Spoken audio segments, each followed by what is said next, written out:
So doctor साहब kindly जो Thailand का वीज़ा प्रोसेस है जो आपने फ़ॉलो की है, उसको मुकम्मल एक्सपेंस के साथ ज़रा डिटेल में बता दीजिएगा। जी, सबसे पहले तो मैंने आपको ये चीज़ मेंशन की है कि पूरे थाईलैंड में ये चीज़ है कि आप 3.5 से अबव सीजीपी रिक्वायर्ड होती है और आइल्स इन्हें चाहिए होता है 5 या 5.5 बैंड होना चाहिए आपका। तो ये इनकी कंपलसरी रिक्वायरमेंट है। इसके अलावा जो थाईलैंड की गवर्नमेंट एक स्कॉलरशिप अनाउंस करती है और वो स्कॉलरशिप जो है वो एम्प्लॉयड पीपल जो उनके सिलेक्टेड कंट्रीज होते हैं, जैसे कि हमारी यूनिवर्सिटी में दो लोग आए हैं जो कि मालदीव और एक और कंट्री है जो कि अफ्रीका का बड़ा छोटा सा कंट्री है। तो कुछ सिलेक्टेड कंट्री जो दुनिया में मौजूद हैं जो कि बहुत ही अंडर डेवलप्ड उन्हें कह सकते हैं, या फिर आप उन्हें कह सकते हैं बड़े छोटे कंट्रीज हैं वो। तो उनके जो एम्प्लॉयज़ हैं उन्हें वो ऑफर करते हैं। तो आप समझ लें कि जो ग्रेजुएट्स हैं उनके लिए फिर वो अवेल नहीं कर पाते हैं। तो पाकिस्तान का उनमें आई थिंक सो नाम नहीं है, मैंने उनसे डिस्कस किया था। तो इस तरह है कि यहाँ की हर यूनिवर्सिटी की सेपरेट स्कॉलरशिप ऑफर होती है। माही university, AIT, Walailak, Chiang Mai, चुलालोंग, डिफरेंट जो यूनिवर्सिटीज़ हैं वो अपना जो है वो स्कॉलरशिप अनाउंस करती है और उनकी सेम वही रिक्वायरमेंट है 3.5 से अबव, और आइल्स जो है वो उन्हें रिक्वायर्ड होता है। अगर ये दो चीज़ें आपके पास हों, आपकी एक तो CGPA आपकी रिक्वायर्ड जो इनकी है वो हो और आपके पास आइल्स हो, आपको हर हाल में यहाँ पे एक्सेप्टेंस मिल जाती है और आपको स्कॉलरशिप मिल जाती है इधर से। और इसके सो अलावा जब आपको, हाँ जी, सॉरी, सो आप कह रहे हैं कि सुपरवाइज़र से सबसे पहले एक्सेप्टेंस लेने के बाद उस यूनिवर्सिटी में एडमिशन अप्लाई करना है ये थाईलैंड में? ज़रूरी नहीं है। ये ओके। ज़रूरी नहीं है कि प्रोफेसर से देखें, प्रोफेसर से एक्सेप्टेंस तो इसलिए होती है कि जब आप इंटरव्यू देने के लिए जब आपका इंटरव्यू होता है तो प्रोफेसर ऑलरेडी आपके सामने होते हैं जिन्होंने आपका इंटरव्यू लेना है। अगर आपने पहले ही उनसे कांटेक्ट किया हुआ है, उन्होंने आपको एक्सेप्टेंस दी हुई है, तो इसका फ़ायदा ये होता है कि जब वो इंटरव्यू ले रहे होते हैं आपसे जो है वो। अब मैं अपनी एग्जांपल देता हूँ, जब मेरा इंटरव्यू हुआ था मैंने जस्ट स्लाइड अपनी शो ही की थी। उन्होंने टॉपिक पढ़ा और उन्होंने कहा कि ठीक है, you are selected and I am offering you the scholarship. क्योंकि ये वो वाला टॉपिक था जो कि एग्जैक्ट वो उसी चीज़ पे काम करना चाहते थे, कि वो बेसिकली एग में से फॉस्फेटीन एक प्रोटीन है जो कि वो एक्सट्रैक्ट करना चाहते थे। वो खुद ही ये चाह रहे थे और काफ़ी टाइम से वो ट्राई कर रहे थे कि स्टूडेंट आए जो इस पे काम करे। तो ऑलरेडी वो मैं उनसे कांटेक्ट कर चुका था, मुझे एक्सेप्टेंस मिल गई थी। तो इंटरव्यू में मुझे विद इन 5 मिनट, मेरा इंटरव्यू के अंदर ही जो है ना उन्होंने मुझे वो हंसना शुरू हो गए कि इन्होंने मतलब स्टूडेंट ने टॉपिक ही वो लिया हुआ जो कि मैं ऑलरेडी काम करना चाहता हूँ। तो एंड में मुझे बड़ा पॉजिटिव रिस्पॉन्स मिला, अप्रिशिएट भी किया और उस चीज़ का मुझे बड़ा एज मिला। साउंड्स गुड, वो बहुत अच्छा है। सो आप कह रहे हैं कि यूनिवर्सिटी में एडमिशन के लिए अप्लाई करना है और उसी में स्कॉलरशिप में अप्लाई करना है, यूनिवर्सिटी को सर्च करना है, हमें इंडिविजुअल इंडिविजुअल प्रोफेसर सर्च करने की ज़रूरत नहीं है। लेकिन अगर हम नहीं, सुपरवाइज़र को सर्च कर लें और उस यूनिवर्सिटी का स्कॉलरशिप भी आ रहा हो, अगर दोनों चीज़ें मिल जाएँ कि सुपरवाइज़र भी आपको रखना चाह रहा है और यूनिवर्सिटी में स्कॉलरशिप भी अवेलेबल है, तो वो आपको रख लेगा। एक लास्ट क्वेश्चन है इसी में, अगर सुपरवाइज़र आपको रखना चाह रहा है लेकिन यूनिवर्सिटी का स्कॉलरशिप ओपन नहीं है कोई भी उस टाइम, तो फिर सुपरवाइज़र फंडिंग दे के रख सकता है जिसे ग्रेजुएट रिसर्च असिस्टेंट कहते हैं या ऐसा नहीं है? देखिए यहाँ पे ना, अब मैं अगर अपनी यूनिवर्सिटी की बात करूँ, यहाँ पे दो दो तरह से स्कॉलरशिप होती है। एक ये, अगर आप मास्टर्स के लिए आना चाह रहे हैं ना, वो स्कॉलरशिप यहाँ पे नहीं मिलती। यहाँ पे ये सिर्फ 3.5 से अगर आपकी अबव CGPA और मास्टर्स के लिए आना चाह रहे हो तो ये आपकी फ़ी वेव कर देते हैं। अगर आपने स्कॉलरशिप स्टाइपेंड चाहिए तो स्टाइपेंड के लिए यूनिवर्सिटी ये कहती है कि अगर प्रोफेसर के पास अगर फंडिंग है। अगर मैं अपने प्रोफेसर की बात करता हूँ, he is the top 2% scientist among the 2% scientist. इनके पास बहुत ज़्यादा जो है वो अब वो होती है, मतलब फंडिंग्स है जो कि इंडस्ट्री की तरफ से है। तो अगर आप उन्हें कांटेक्ट करते हैं और अगर आप उनसे रिक्वेस्ट करते हैं, तो इस तरह होता है कि अगर वो विलिंग हों और वो देखते हैं कि पोटेंशियल है स्टूडेंट में और ये मुझे मास्टर्स या PhD के दौरान, मास्टर्स के दौरान दौरान दो मुझे एटलीस्ट पेपर दे देगा, तो वो आपको जो है वो एक्सेप्ट कर लेते हैं कि आ जाएं, यूनिवर्सिटी फी वेव करिए और मैं आपको स्टाइपेंड दे दूंगा। तो आपके ये 2 साल आराम से गुजर जाएंगे। तो इस तरह से जो है वो मास्टर, लेकिन अगर आप PhD के लिए आना चाह रहे हैं तो PhD की जो स्टाइपेंड होती है और फी वेव होती है, डायरेक्ट यूनिवर्सिटी ही आपको डील कर देती है। वो प्रोफेसर का रोल इतना ही होता है कि वो आपको सुपरवाइज कर रहा है और आपको जो है ना वो आपको असिस्ट कर रहा है। इसके अलावा जितना भी स्टाइपेंड और फी वेव का जो कंसर्न होता है वो टोटल यूनिवर्सिटी से आपका होता है। Got it, thank you. और जब आपको एडमिशन मिल गया उसके बाद वीज़ा प्रोसीजर है? उसको ज़रा एक्सप्लेन करो।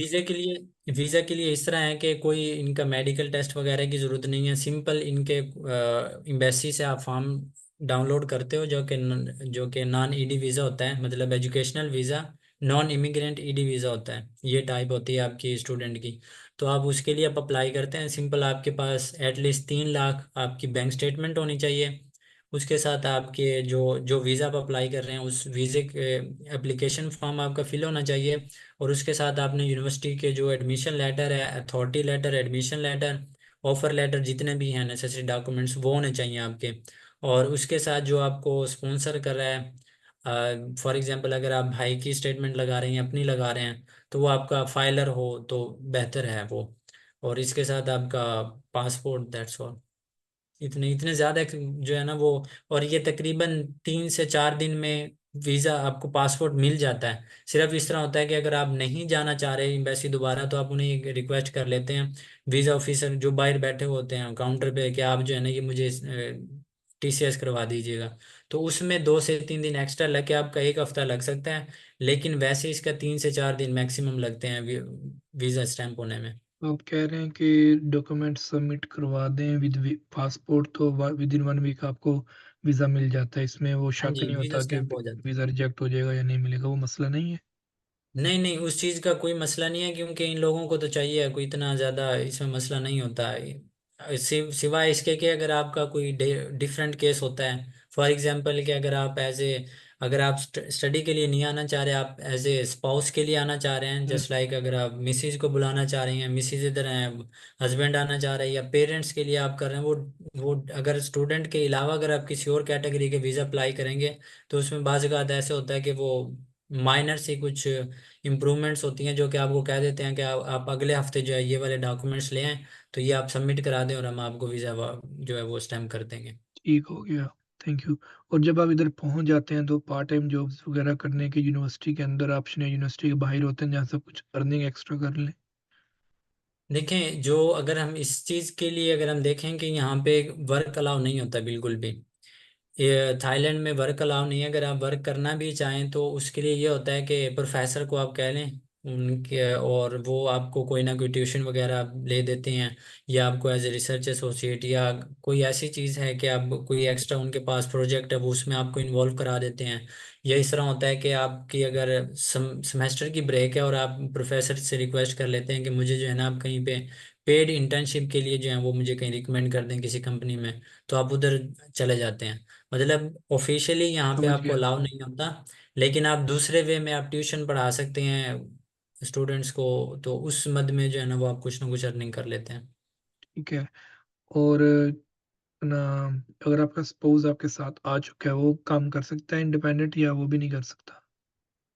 नहीं, यहाँ पे जो है वो स्पाउस की कोई एज इट इज़ ना यहाँ पे अलाउ नहीं होता, क्योंकि ये डिफरेंट कैटेगरी है। तो अब मुझे इस चीज़ का ज़्यादा इलम नहीं है, लेकिन इतना है कि जो यहाँ पे आते हैं वो 3 माह का उनका वीज़ा होता है विजिटर का। और स्पाउस वाला कोई इतना मुझे इस चीज़ के बारे में इलम नहीं है कि कोई ठीक स्ट्रॉन्ग है, वीज़ा हो। वो जैसे ठीक है। ऑस्ट्रेलिया वगैरह का होता है ना, उसमें स्पाउस के लिए होता है कि वो 2 साल के लिए, 5 साल हुँ, के, जो भी इनकी टीआर चाहिए, पीआर चाहिए, उसके लिए स्टे कर सकते हैं। लेकिन यहाँ पे नहीं होते, यहाँ पे हर 3 माह के बाद आपने रिपोर्ट करनी होती है एम्बेसी को। सही समझ लग गई। ठीक है, और जब आपके 4 ईयर प्रोग्राम खत्म हो जाएगा इंशाल्लाह पीएचडी का, 4 ईयर है, 3 ईयर या 5 ईयर मेरा मोस्टली? 4 ईयर का है। ओके, माशाल्लाह। सो इसके बाद आगे क्या अपॉर्चुनिटीज़ होंगी? कितना यहाँ पे आपको टाइम मिलेगा स्टे करने का for jobs and for other things? वो इस तरह होता है कि अब हर 1 साल के बाद जो है वो वीज़ा रिन्यू होता है, और हर 90 डेज के बाद हमने इन्फॉर्म करना, रिपोर्ट देनी होती है इमिग्रेशन ऑफिस को। अब इस तरह है कि अगर हमारे पास थीसिस डिफेंस हो चुका हुआ है, तो यूनिवर्सिटी की तरफ से हम क्लियर होते हैं कि हमारी डिग्री हो चुकी है, तो नेक्स्ट 30 डेज, 90 डेज की रिपोर्ट में हमने ये एविडेंस देना होता है कि हम यूनिवर्सिटी में इस वक्त पढ़ रहे हैं। तो अगर यूनिवर्सिटी हमें वो लेटर ही इशू नहीं करेगी, तो हमारा आगे वीज़ा जो है वो जो है ना वो ख़त्म हो जाएगा। तो हमें वो रिटर्न अपने कंट्री जाना पड़ेगा। तो इस तरह ये होता है कि हर 1 साल के बाद वीज़ा लगता है, और हर 90 डेज के बाद आपने इमिग्रेशन ऑफिस को रिपोर्ट करनी होती है। तो अक्सर फिर स्टूडेंट इस तरह करते हैं कि अगर कोई 3 साल में अगर अपनी पब्लिकेशन कर लेता है, क्राइटेरिया मुकम्मल कर लिया, तो वो कुछ अपने कंट्रीज में वापस चले जाते हैं, या फिर यहीं पे रहकर कुछ ना कुछ हल्का फुल्का जो है वो काम करते रहते हैं। और वो जो थीसिस डिफेंस का टाइम होता है वो अपने 4th ईयर के एंड में जाके जो है ना फिर थीसिस डिफेंस करते हैं, ताकि जैसे ही हमारी यूनिवर्सिटी से टाइम खत्म हो, तो हम, अगर हमारा वीज़ा ख़त्म भी होता है, तो हम अपने कंट्री में जो है ना वो इजीली चले जाएं, बजाय इसके कि हम 3 साल में अपना काम ख़त्म करके और 1 साल का जो ड्यूरेशन है उसे हम किसी और जगह जाके वेस्ट करें, तो वो फिर किसी और कंट्री में स्कॉलरशिप फंड करने के लिए अब वो स्पेंड कर देते हैं टाइम, या कोई रेफरेंस लगा लेते हैं, या प्रोफेसर को रिक्वेस्ट कर देते हैं, तो उस चीज़ में ना वो अपना टाइम इन्वेस्ट कर लेते हैं। सही है।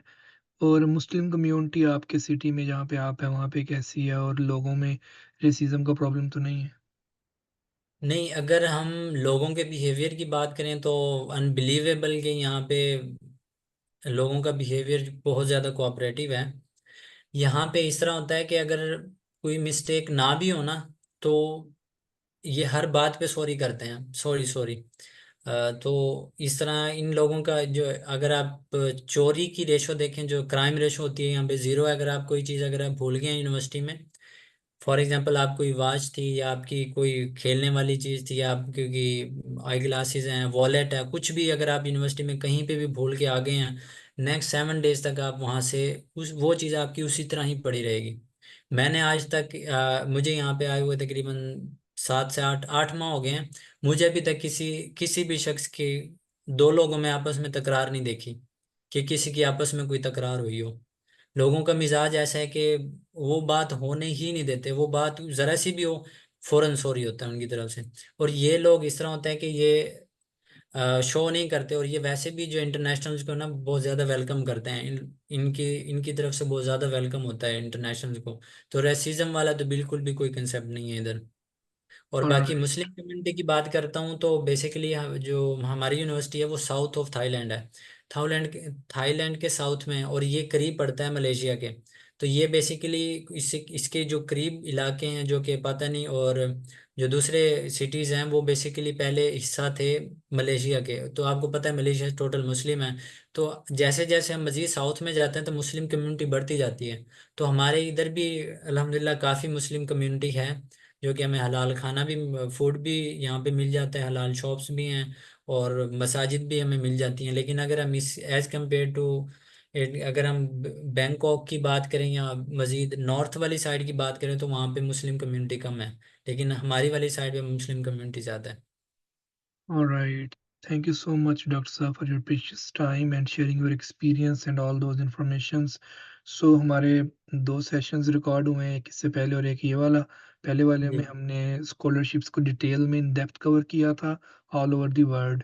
और इस सेकंड वाले में हमने जिस थाईलैंड का वीज़ा और थाईलैंड में जो कुछ स्कॉलरशिप्स हैं veterinarians and poultry science animal science उसके वाले से हमने बात की है।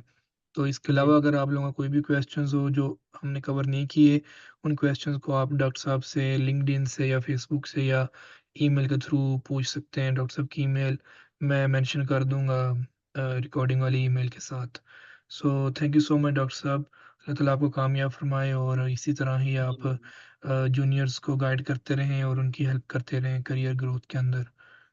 Thank you so इंशाल्लाह। much all the participants who joined us live. Okay, see you next time. Bye.